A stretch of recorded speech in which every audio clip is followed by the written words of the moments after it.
The 866th edition of the MMA Gambling Podcast on the Sports Gambling Podcast Network is brought to you by Underdog.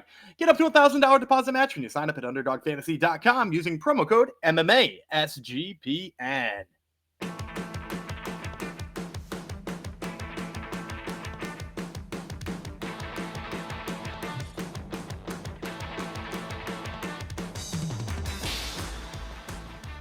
Howdy ho, Degenerinos. Welcome to episode 866 of the MMA Gambling Podcast on the Sports Gambling Podcast Network. Dedicated to my dog, Indy, who's come to join me on our podcast here today, aka Indy Jones, aka Baby Horse. Who am I? I am Tony Mustard, aka Jeff Fox. It's not less funny the second time. Nope, it's not. That's Gumby Vreeland. Gumby's the one who tipped me off that Tony Mustard is a real person whose name I have stolen. And his nickname is Oosh, which makes it even better. OOSH, which I guess is a sound. Is that the sound? Oosh. When he does, it's like what I say when you say something like right. Really political that I don't want to comment on. Yes, or a bad dad joke. It's true. Yeah. I thought, or is it the sound that does he miss a lot of punches? Is that the sound of him missing punches? Sound of getting punched in the stomach. Oh, that's true. That would be like when in Mike Tyson's Punch Out. Does he have a Band-Aid on his belly button is what we need to know, because that is a giveaway that you don't want to be punched in the stomach. Tony Mustard's a heavyweight out of England. He fights for TFT MMA, Team Fish Tank MMA is what that is. It just gets better. Oh, is that the one with the logo that's the same as the Fighting Hellfish from the Simpsons? It is, yes. Yeah, I know that fight team. It's getting better and better. The deeper you dive into this, guy, it's better and better. What I want to know is why did Gumby stumble across Tony Mustard? This is just what he does in his spare time, right? Tapology. Yeah, I'm just crawl.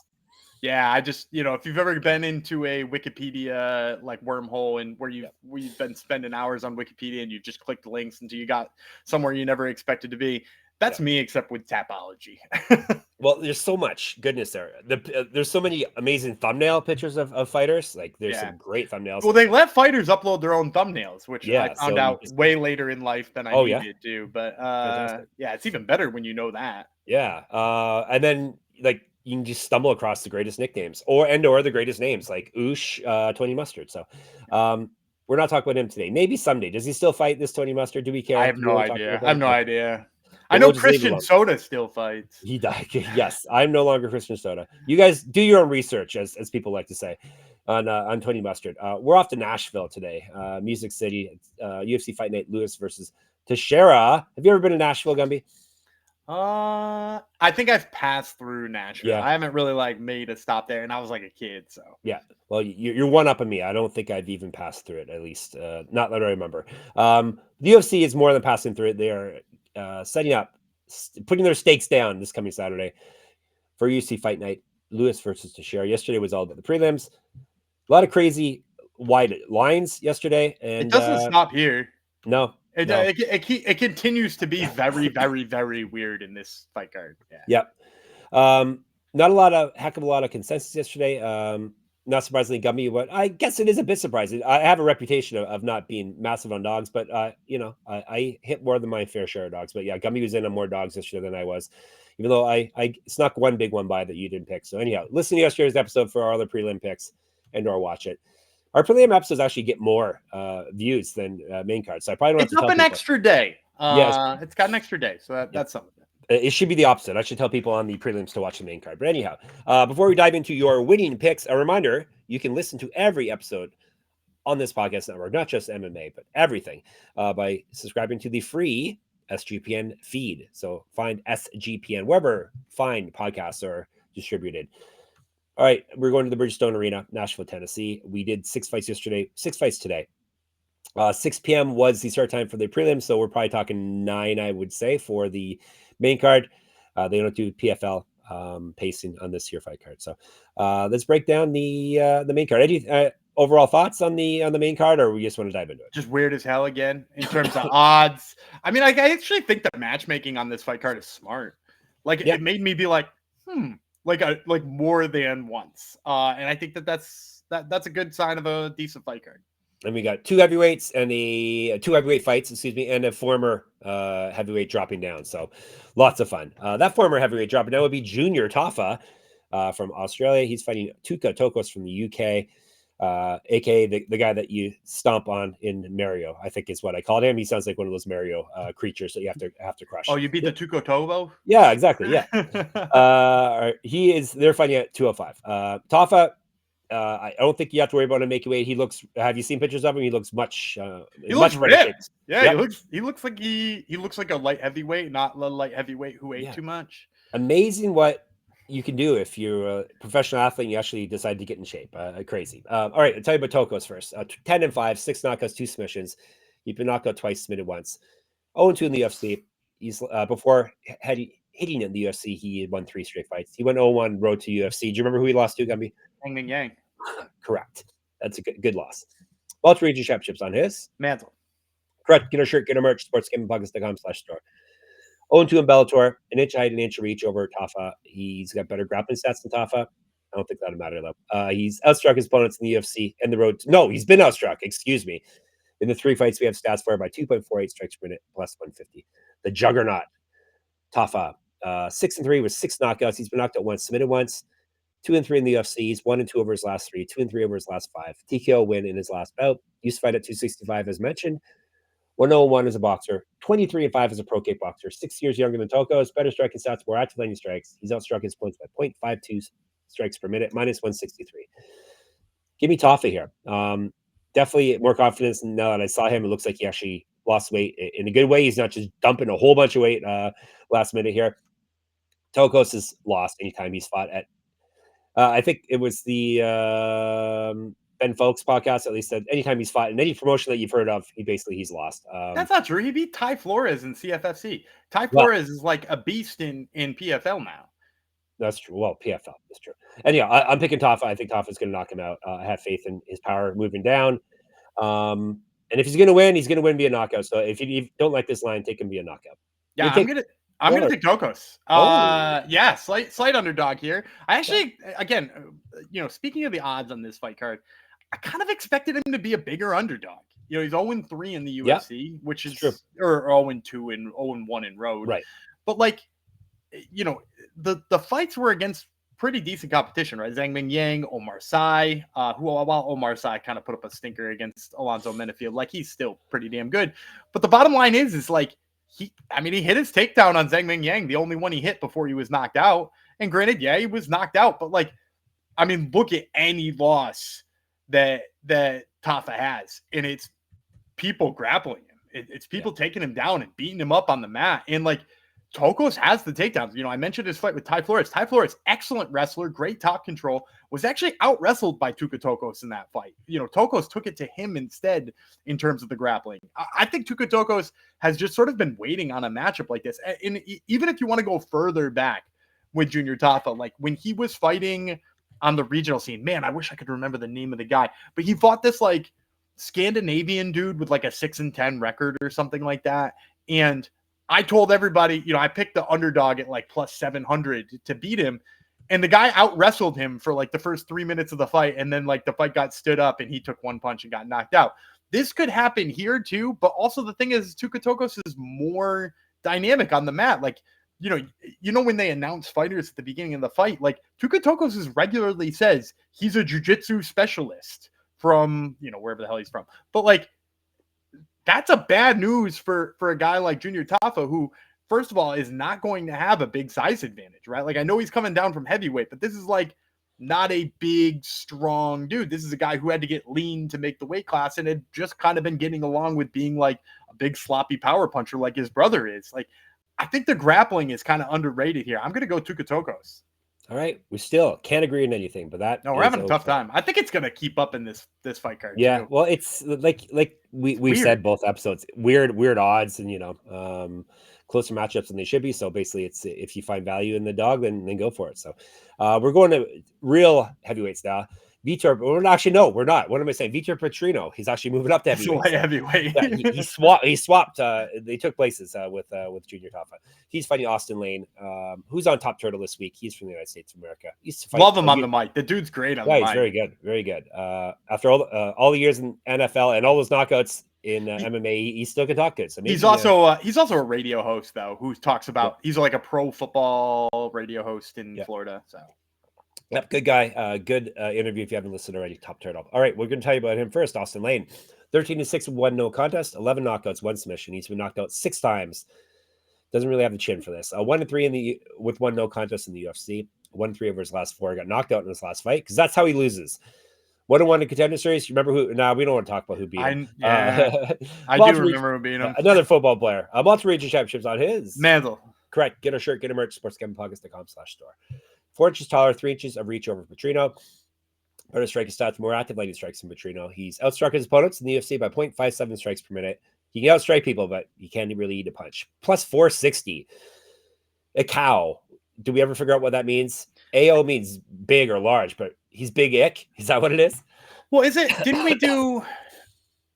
Wasn't NCO a nickname on the LFA card this week that we talked about? Was that Indian? Yeah, it was Indio. This is Indio. That's ICAO. Yeah. We'll say Big Ick is what he is. Yeah, anyhow, Big Ick. 11-2, 7 knockouts, 1 submission. He knocked out once, submitted once. 4-2 in the UFC. Both of his 2 career losses have come in his last 2 fights, and they both have been via finish. Predominantly, I think he fought once at heavyweight before, but predominantly he was light heavyweight. He's 10 years younger than Lane because he didn't play in the NFL for years and years before this. Better grappling stats than Lane. He's outstruck his opponents in the UFC by 0.12 strikes per minute. Minus 649. We get a lot of 649 numbers on this here podcast. All right, Gumby. So this is one of those ones where I stared at it for a while and was like, me too. Man, do I... The value is on the Lane side. I'm going to say that here, but I'm going to take Petrino. The bottom line for me when I broke this one down is I went back and I watched a bunch of the Austen Lane losses. And you're right. He can't take a punch, but it's the reason he can't take a punch why I'm on Petrino here. And that's just that, like, his chin's up. Like, a lot of times he's boxing from his shoulders, not, from his face. And when you box from that low point, you're susceptible to being knocked out. And we've seen it a lot of times with dudes who are, what is he, 6'6"? We've seen it with a lot of dudes who are 6'6". It's just that, like, on the regional scene, he's got 11 knockouts. And he went in there and knocked out everybody he was up against because he's taller. A regional level heavyweight's not going to find that chin.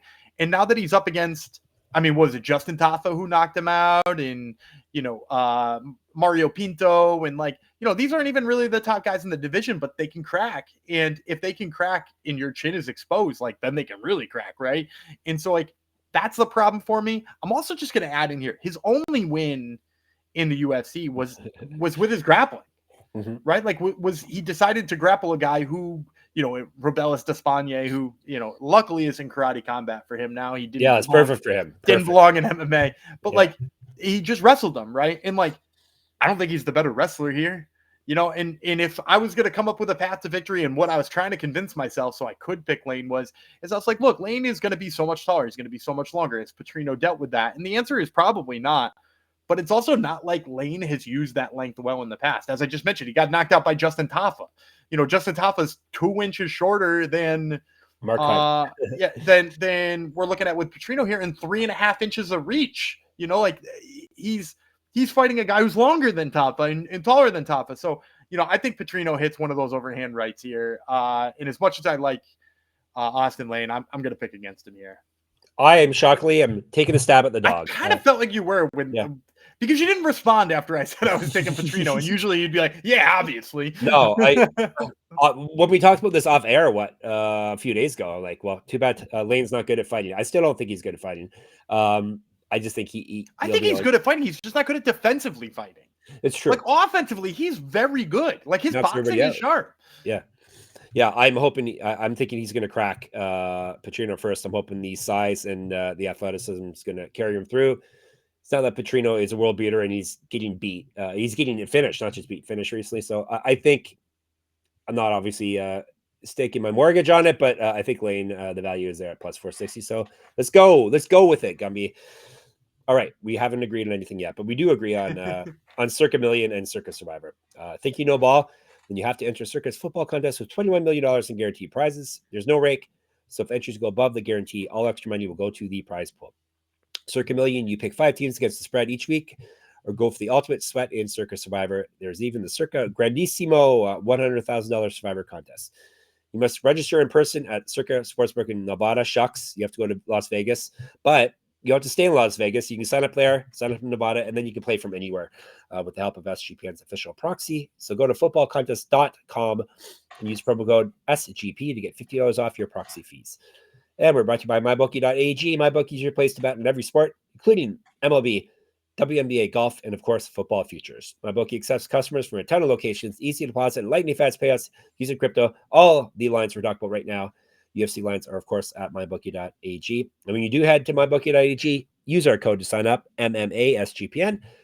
That way you get 100% deposit match up to $1,000. Terms and conditions apply. That's MyBookie.ag, promo code MMASGPN. All right, are we going to agree on this one? Closer odds, at the very least. This could be a fun fight because Nate Landwehr is in it.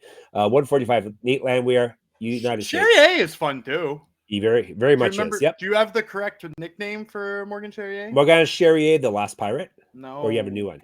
He's got a new I one? have an old. An old one. Oh, I think you told me this before. He's from France, but I can't remember what it is. The French Solomon Renfro, remember? Oh, right, yes. Our nickname. You're right. Not official. That's why it's not listed anywhere. It should be. All right. Let's break down Nate, the Train Landwehr, former friend of Top Turtle, right? At least once, maybe twice. Yeah. Have I ever told you about the weird interview he did? With you? Yeah, for some reason, it was back when I didn't do any video interviews, but he insisted on turning the video on. And his face was just like lit up with like a dim red light in a dark room. I think he was intimidate you. I think he was in a training room and like the clock was still on. Like, I don't know if you've ever seen like in an MMA training room, like there's usually like a red clock. I think the clock was still on and the lights were out in the training room, like after training, but it was real creepy. or he's getting some red light therapy. Oh, interesting. Yeah. Yes. I think I do remember that now. Or maybe it was a train light, a train barely down on him. All right. Nate the Train Landwehr is 18-6, 9 knockouts, 2 submissions, knocked out 3 times, submitted once, 5-4 in the UFC, lost over his last 3, 4-2 over his last 6.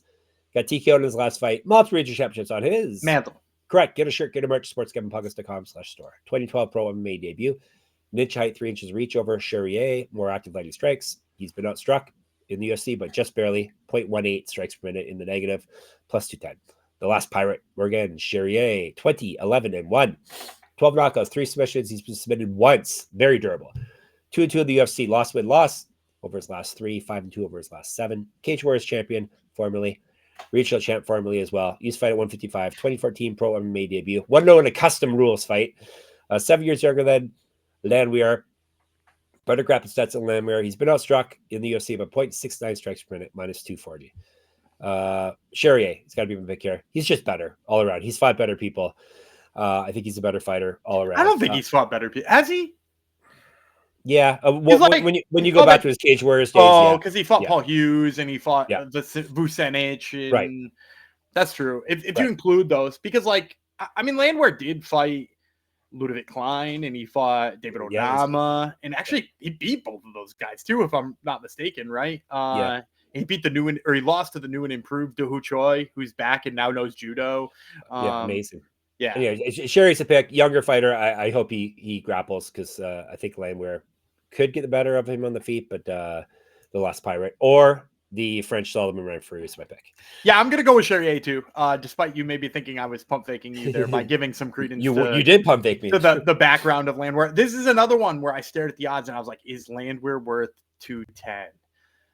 And then eventually I said no. And the big piece for me was how bad he looked against Do Hoo Choi. And I don't know if that means Choi was really good or he was really bad, but it also looked like he's older now. And it looks like his cardio is starting to give up on him. And one thing you can say about Charrière is like that dude is muscle bound and somehow still has amazing cardio, right? Like he's the antithesis to the Joe Rogan claim that muscles use too much oxygen. And so for me, like, I think that's a piece there. I think you're right on the feet. Like maybe he could catch him if you were on the Nate Landwehr side, but like, the technical striking of Charrière is better. He gets in and out of range much better. Landwehr's a guy who does a lot of covering up by touching his head. You know what I mean by that? He doesn't bring his hands up or to the side of his face. Sometimes he just puts them on top of his head. And Charrière is totally the type of guy who's just going to rip hooks to the side and hurt him that way, or throw to the body. He throws to the body enough that could hurt him. So I think Charrière does a better job of establishing range, getting in and out of range. I think he covers up better. And then, like you said, I think the wrestling could be a big piece of Charrière's game here. if not to dominate position and win that way, than to tire him out, right? Like that's the other avenue here. You could just tire him out. So yeah, give me Morgan Charrière. Yeah, Landwehr is even older than Gumby, so he's an old man. So look up there. Yep. All right. If that's not the fight of the night, then this featherweight fight probably this is going to be sick. Be this fight's going to freaking rule. Calvin Kattar versus Steve Garcia, U.S. versus U.S. Yeah, I can't see how this one. I guess if it ends early, which normally doesn't happen. Didn't we hang on? Pump the brakes just a tiny bit too, because didn't we also say I can't imagine Calvin Kattar versus Yusuf Zalal would suck? Yeah, and that sucked terribly. Yeah, maybe Calvin Kattar, maybe that's he's in the second part of his career. We'll see. Let's tell you about him first. The Boston finisher is 23-9, 11 knockouts, 2 submissions. He's been knocked out once, submitted once.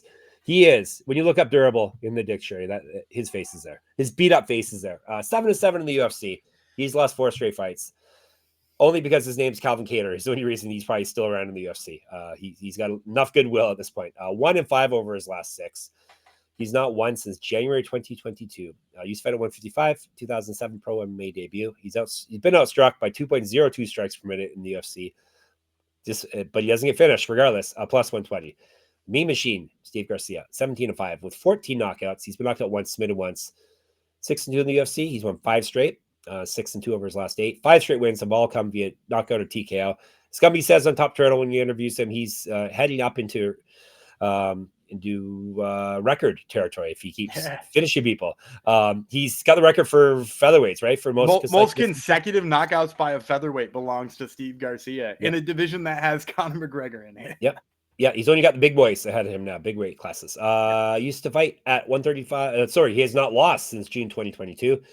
He's not used to fight at 135 and 155. He went 1-0 Contender Series. Missed weight before at bantamweight, but he's up at featherweight now, so he should be good. 5-2 in Bellator. 2013 Pro MMA debut. An inch height, 3 inches reach, 4 years younger than Kattar. Better striking stats, better grappling stats, more active landing strikes than Kattar. And he's outstruck his opponents by 2.7 strikes per minute, minus 135. This one's closer than I thought, but you were surprised that Garcia was a favorite. I think you. I am, yeah, and it's not, it's got to be right the 5-0 run versus the 0-4 run, right? Yeah. Like, that's probably why it's lined that way. But like when you look at who they fought too, like the resumes are way different. You mentioned I can't believe that Calvin Kattar still has a job. I mean, you fought the Aljamain Sterling and Max Holloway and like that Josh Emmett fight. I don't even think he lost that fight to Josh Emmett, but Emmett got the nod. So like we have a whole bunch of like tough fights he's been in, and Steve Garcia has not fought those guys, right? Steve Garcia fought, Melky Costa, and no shame on the guys he's knocking out. You can only knock out the guy that's in front of you. But like, I think that's why the line is so close despite those records. I actually thought it was I thought you could just basically flip flop these odds. I thought you could see him on just the opposite sides. Yeah. With that being said, I'm still going to take Chepe last fight. I'm still going to take Steve Garcia. I think we're seeing Calvin Kattar get a little slower. In the past, I'd probably make an argument that he would use enough of his wrestling that he could win this, because that's like how he won his last fight via wrestling. I don't know if you remember that. He beat Giga Chikadze. Easy for me to say. Yep. In his last victory, and it was by out wrestling a little bit. I don't even think he can do that against Garcia. Garcia's kind of a sneaky good wrestler, especially defensively. Does a good job of forcing people to stand and trade with him. If you go back, like he actually won one of his fights with like ground and pound early in his UFC stint too with his own wrestling. So like, he's got that. He's clearly a good power puncher. He's kept himself safe on the feet in his last 5 fights. I mean, like he's been in there with guys who are dangerous. I know Calvin Kattar is dangerous too, but I'm still going to go Steve Garcia. Yeah, I'm taking Garcia as well. I like the line. Younger guy on the run, can really crack. But as he said, grappling, he can grapple as well. You can't really trust Kattar at this point. And someday he's going to get knocked out too. I know he's been knocked out technically once before, but once his chin's gone, then it's bad news. I'm not predicting this is going to be the fight, but I am predicting Garcia is going to win. All right, co-main event. Stephen Thompson, U.S. Gabirel Bonfim. He's the good Bonfim brother, right? Fighting at 170. This is the Bonfim I prefer. Yes. My preferred Bonfim. Preferred Bonfim. There's a good name. Wonderboy Thompson is 17-8-1 with 8 knockouts, 1 submission. He's been knocked out twice, submitted once. 12-8-1 in the UFC. He has lost 2 straight. 1-4 over his last 5. 3-6 over his last 9. His past 2 losses have both come via finish. He's not won since December 2022. 2010 pro MMA debut. 20-0 with 1 no contest in kickboxing. 3 inches of reach over Bonfim. He's outstruck his opponents by 1.09 strikes per minute. He's at plus 333. Maratina. So he's little hammer, big hammer. Ina is small. Yes, little hammer. 17-1, 3 knockouts, 13 submissions. He's been knocked out once. 4-1 in the UFC. He's won 2 straight, including his last bout via submission. 1-0 Contender Series, LFA champion. Used to fight at 135 and 155. 2014 pro MMA debut. Is an inch taller than Thompson, 14 years younger, more active landing strikes, better grappling stats. He's outstruck his opponents by 1.42 strikes per minute, minus 400. Yeah, bye-bye, Stephen Thompson. Doesn't have it anymore. Bonfim could beat him on the feet, but more than likely he's just going to take him down, which is an easy path to victory here for him. And I can see him possibly finishing Thompson on the ground. Well, and that's it too. It's like that's how Wonderboy's losing right now. It's not that Wonderboy doesn't have it. Wonderboy can still strike with you. Wonderboy doesn't have takedown defense anymore. And when you've looked at, he's lost 4 out of his last 5, and that lone win is against Kevin Holland. And Kevin Holland's not going to take you down either, right? He might hit you with a Darce choke when you shoot on him, but he's not going to take you down either. And then all the other guys are dudes with good wrestling. It's Bilal Muhammad, it's Gilbert Burns, it's it's those level of guys that are taking him down. And is Gabriel Bonfim Gilbert Burns? Maybe not, but I think he's got enough wrestling. And I think that's all he really needs in this fight. So yeah, give me Gabriel Bonfim. All right. We're both in on the Bonfim, the preferred Bonfim. All right. Before we get to our main event of the evening, Underdog Fantasy Time. Underdog Best Ball Mania is happening all summer long, giving away $15 million in prizes, including $2 million to first place. No waiver wire, no arguments about trades. Best Ball is the best way to play fantasy football. And Underdog also is a great place to play Pick'em. Gumby has a play for you right now, I bet.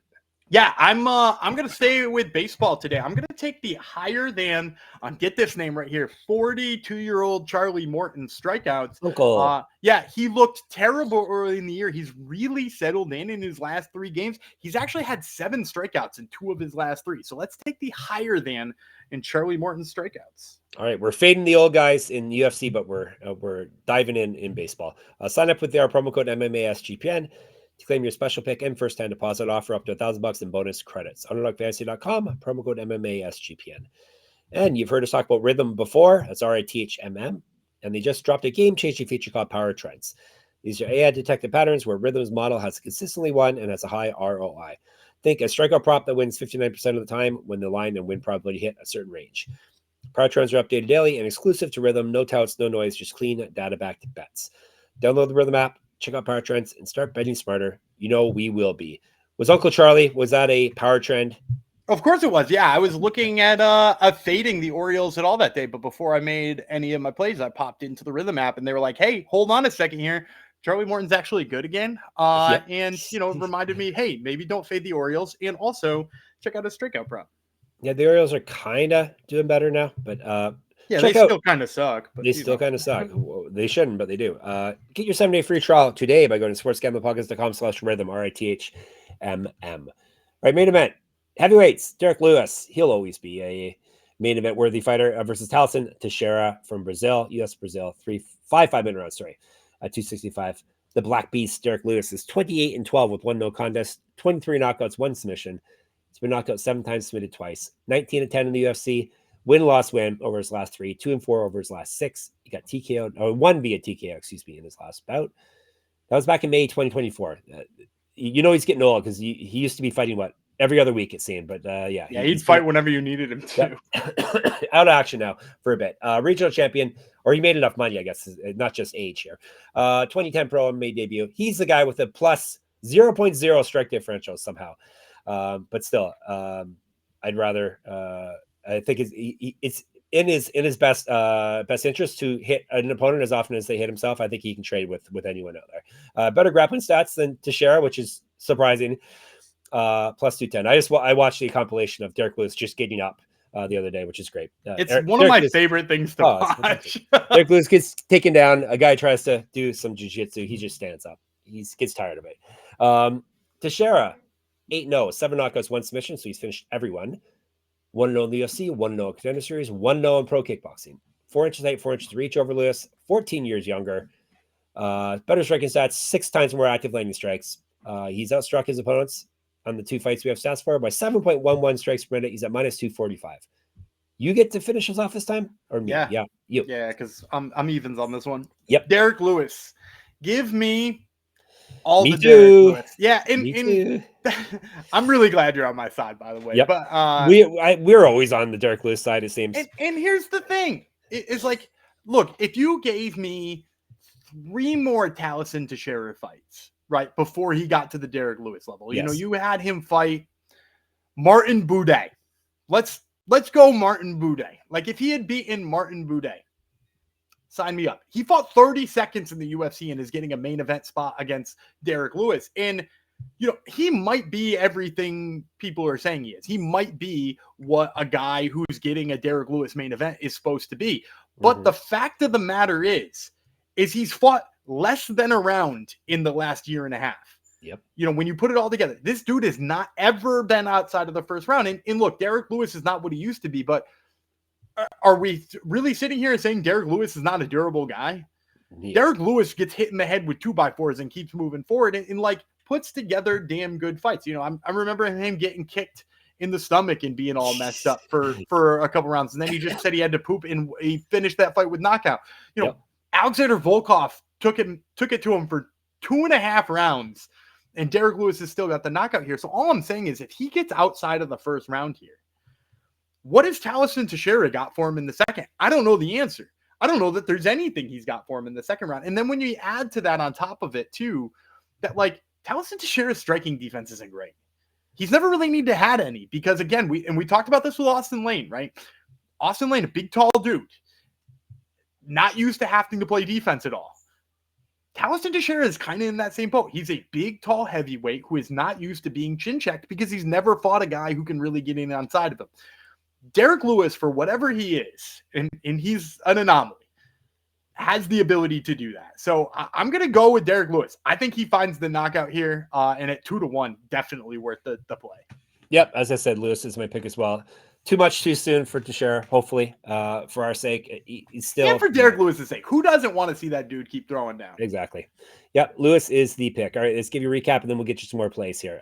We both got Lewis, both have Bonfim, we both have Garcia. So we link... Oh, both have Charrière, so we linked up there. He's got Petrino, I have Lane. He has Tafa, I have Tokkos. All right, lightning round, Zap, Bam, Boom. Not lightning round. I like saying Zap, Bam, Boom, Pow, I think. Yeah. This is Locks, Dogs, Props, and a Hungry Man Jong of some sort. Your turn this week, I think, to start off for your lock. Sure. I had to get creative here because pretty much any of the favorites I like are like nail biters.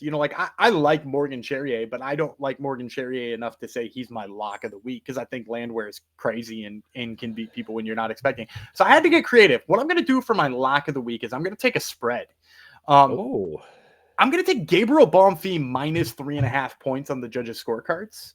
And the reason I like that one, it's negative 150. The reason I like that is you get a Gabirel Bonfim 30-27. And if he wrestles, he should 30-27 Wonder Boy, right? As long as, 2 judges give him 30-27s, we should be safe on that one. And then in addition to that too, you're safe if he winds up submitting him, right? Like if he winds up taking him down and beating him up on the mat, he's safe there too. So I like Gabirel Bonfim minus 3.5. All right. Getting fancy on us. Hey, do you want me to tell you yours? Okay, go ahead. You like Steve Garcia. I do. It's a great line. Great number against Calvin Kattar, skating Calvin Kattar. I just told you why a few minutes ago why I like it. So there you go. And both of our dogs, I have to imagine, is Derrick Lewis. No, it was going to be. Oh, mine's going to be Derrick Lewis. Yeah, Derrick Lewis. I like Max Griffin from yesterday's episode. Yeah, so listen to that one. Griffin's at plus 250, Lewis plus 210. And we just told you why we like Lewis. Because he's Derrick Lewis. He just gets up and he hits hard. And he's up against the unproven dude. Yep. Then for my prop of the week, I'm gonna go spread again. I know I'm being a little too heavy on those this week, but I'm gonna go with the spread on Lauren Murphy. I'm gonna take Lauren Murphy plus 3.5. I did like her money line yesterday when we talked about it. And yeah, I still like her money line. I still think it's worth a dabble. But if you get her plus 3.5, then you get, maybe Mora does out grapple her for 2 rounds, but like she steals one because she's crafty and a veteran and tough as hell. if she manages to just steal one round, you can get plus 150 on that. And I think that's definitely worth the play. So give me Lauren Murphy plus 3.5. Excellent. I couldn't find a line for my prop anywhere. I'm taking Junior Tafa via TKO/knockout over Tuco Tokkos. Do you see that anywhere, Gumby? Tafa KO. Let me dig I for think a I'm second. gonna win, and that's the only way he wins. There you go. I'm gonna look for that in a second, but in the meantime, you can cue me up for what's gonna come Hungry next. Man Jong, super fan, Parlay. either parlay or round robin. What are we playing today? Yeah, we're gonna go parlay. I think the major reason here for me is that like there's a lot of lines I don't like here, and if we're gonna put together a 2-prop parlay, like I mean, you could probably just play 2 money lines and get me to 10-1, right? It's like I could take the Lauren Murphy money line and the Derrick Lewis money line. There it is. That's 10-1. And to be honest, I don't hate that. So if we're gonna put props together, the props are just not juicy enough that I can go 4 lines or 5 lines on that and go around robin. So we're gonna stick with just a parlay. So the first line of that parlay I like. I'm gonna take Steve Garcia by knockout. Look, he's won 5 in a row by knockout. I know Calvin Kattar's tough, but that's why this line is elevated too, right? The elevated line is all the way up at plus 220. For a guy who's got 5 straight knockouts, it happens to be a favorite in this fight. So you're getting a good line there. So I'm going to pair Steve Garcia going for a record-breaking knockout. I'm going to pair that with Fatima Klein's submission line. I know she's only got 1 submission in her career, but I also know that, you know, she's been really, really, really good on the ground in her, like, you know, submission grappling career. That one's coming in right now at plus 250. So when you pair those two together, you're going to get plus 1020, and that's a 10-1. And I did a little digging while I was talking, rather. The intern's a busy one. Junior Tafa's knockout line, negative 120. I wanted it better, but that's fine. I'll take it. Okay. I'm going to have to talk to you off air. Where are you getting these lines? Because I couldn't find it in any of the books I checked. All right. I find stuff. Garcia knockout, Klein submission is Hungry Man Jong. Super fan parlay plus 1020. And you are set for the UFC Nashville. We're chatting about it in the Discord, sportsgamblingpodcast.com/Discord. You can hit us up on YouTube, MMA Gambling Podcast. Subscribe, please and thanks. Twitter, SGPN MMA. He's at Gumby Real, and I'm at Jeff Fox Writer there and on Instagram. Now we told you who's going to win and how. Enter my free UFC Pick'em contest and win prizes at moneymma.substack.com. Listen to Top Turtle Podcast, Gumby's other podcast. He talks to the Meme Machine, Steve Garcia, and he talks to Austen Lane, right? Good interviews. Check it out. And we can be found at sportsgamblingpodcast.com, sportsgamblingpodcast.com/store, sportsgamblingpodcast.com/Patreon.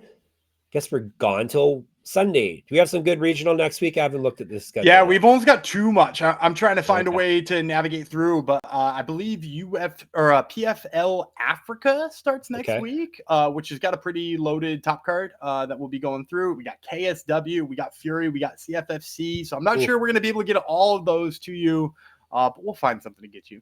All right. Bid the people farewell till then. All right. I'm Dana Gibby Freeland. He's Jeff the Big Ick Fox, and we will see you on Sunday.